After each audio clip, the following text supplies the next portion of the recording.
Okay, so we've got more examples for 6.4. All right, so basically I showed you these properties on Friday, but just make sure you have them somewhere written down so that you can access them. We're going to be using them a lot during this lesson, so just make sure you know all these. You have them written down somewhere. So x equals r cosine theta, y equals r sine theta, r squared equals x squared plus y squared, and tangent theta equals y over x. So those are your properties that you need to know. So what we're going to do is these next ones, it's going to ask you to find all polar coordinates. And we're only going to do part A, okay? You don't have to worry about part B or C. It's not necessary for this class. So just A is all we're going to worry about, finding all polar coordinates. So part A is between 0 and 2 pi. So that's all you have to worry about. Okay, so let's do the first one. So I'm going to do 27 with you. They give us a point is 1, 1. When they give us a point like this, that means that's the rectangular point, the coordinate point 1, 1. So if I were to put that roughly on a coordinate plane, it would roughly be 1, 1. You know, right? It would be over there. Obviously, it'd be in quadrant 1 somewhere. 1, 1. Okay, that's the rectangular point. But we need to find the polar coordinate point. So we're going to use our information here. So what we want to do is we want to find r, because remember r is this little distance here. R is the radius, so that's the r. So we want to find out what r is in terms of polar, right? Not in terms of rectangular. In rectangular it's 1, 1, but we need to figure out the polar coordinate point. So if we need r and we have x and y, we're going to use this property here to find the r. So we're going to do r squared equals 1 squared plus 1 squared, because x squared plus y squared. So r squared equals 2, r equals, now in this case, since we're taking the square root, it's going to be plus or minus the square root of 2. Now how do I figure out what this angle is? Because remember, when we're doing in polar coordinates, we need r and then we need theta. So we have r, but we need theta. To find theta, we're going to use the second one here, which is going to be tangent of theta equals y over x. Tangent of theta equals 1 over 1, which is obviously 1. So if you go in your calculator and you take the inverse tangent of 1,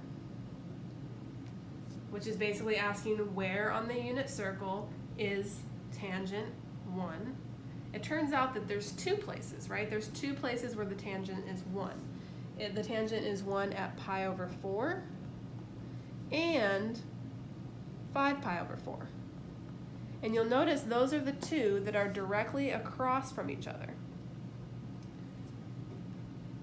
So the first one I find, the tangent, the inverse tangent of 1, pi over 4. I know that that one, or sorry, this point here,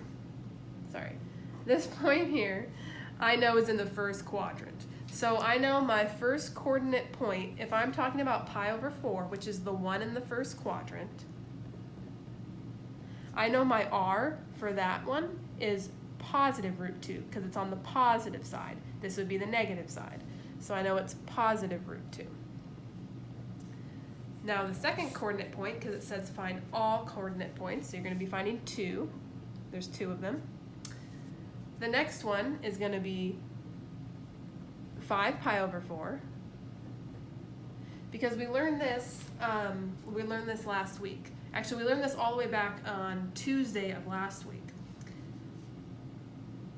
Another way of writing this point, instead of writing pi over root 2 pi over 4, it could be 5 pi over 4 negative root 2. Okay? So it's basically 2 ways of writing the same exact point, because this point right here is pi over 4 root 2, and it's 5 pi over 4 negative root 2 on the other side. So those are your 2 ways you can write it. And those are the 2 coordinate points. I'm going to show you another example. Let's do number 29. So 29, they give us the point is -2,5. Now this is when you got to be careful because you got to figure out what quadrant it's in. So -2,5. -2,5, that rectangular point is going to be in quadrant 2. So I know that the positive 4 will be over, the positive r will be over here, and the negative r will be when we talk about this one here. So first let's figure out what our r is. So we're going to do, again, we're going to set up r squared equals x squared plus y squared. So we're going to do r squared equals -2 squared plus 5 squared. R squared equals 29. R equals plus or minus the square root of 29. Now we got r.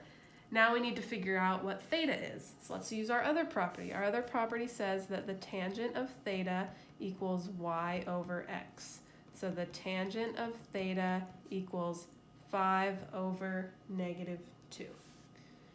So if you take the inverse tan of -2.5, okay?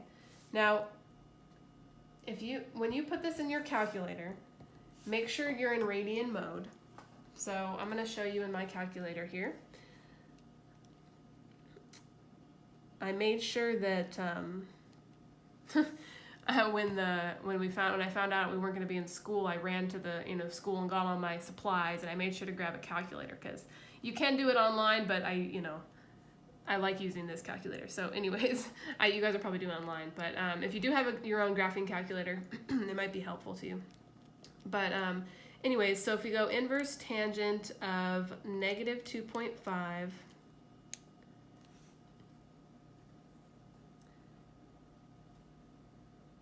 you're going to get -1.19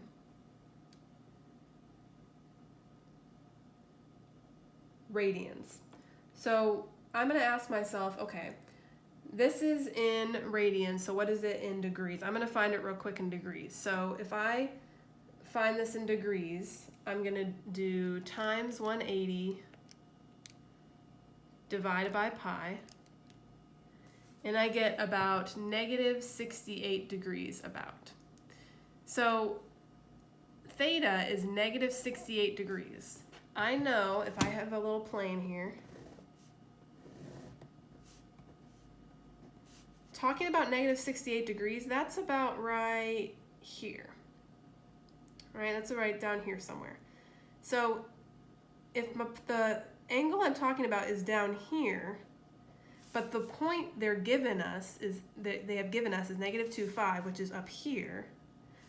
The one that we found right here is the one on the other side. So this is the one with the positive r. Remember, this is the one with the positive r because it's the point they gave us. This is going to be the one with the negative r. All right, now here's where it kind of gets confusing here. So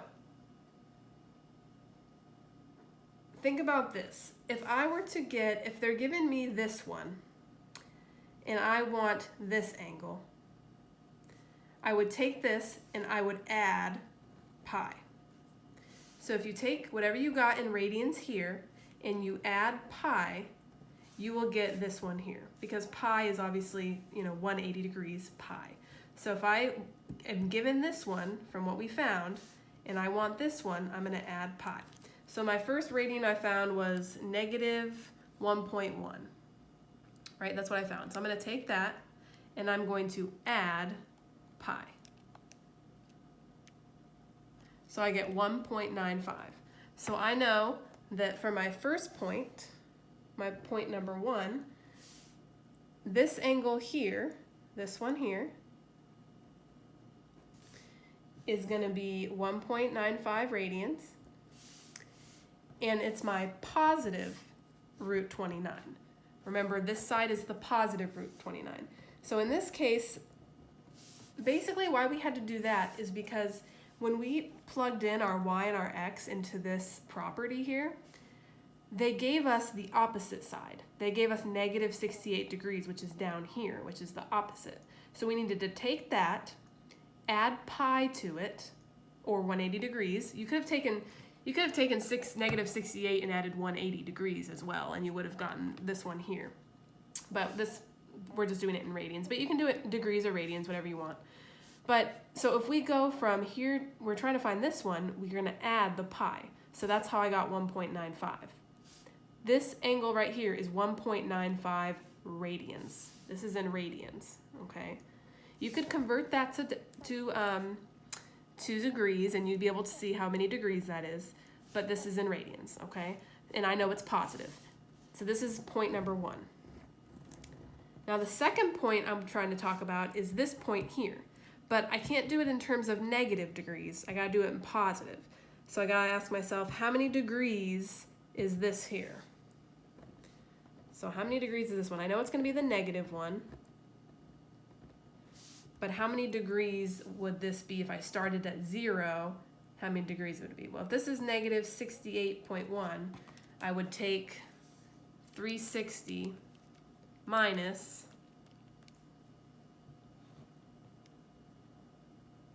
that, and I would get, oh, hold on. It already took the negative, so I'm gonna make sure I don't do that here. Delete.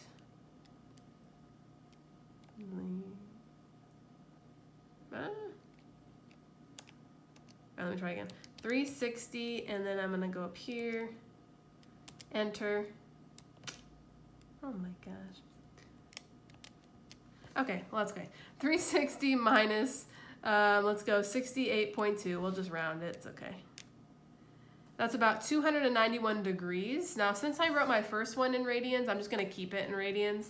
So 291.8 degrees, let's change that to radians. So that's times pi divided by 180. I get 5.09 radians. It doesn't matter if you do it in degrees or radians, just stay consistent. It doesn't matter which one you do, but yep, so this one's a little more complicated. Go ahead and watch that. If you need to watch that over a couple times maybe, so you make sure you get it, watch it over a few times, think about it, kind of process it a little bit. But the main thing is you got to find both. You got to find this side and this side. And sometimes the right side is not the one you're given. In 27, when we plugged it into the formula, we were given both of them, okay? But in this one here, we were only given the one on the opposite side. So what we needed to do was we needed to add pi to find the one on the terminal side, okay? So this is why I had to add pi to get this one. And then since they gave me a negative degree, I had to make sure I found the positive degree because we can't do negatives here. So so go ahead and those are for finding all polar coordinates. Okay. Now I'm going to show you something else as well.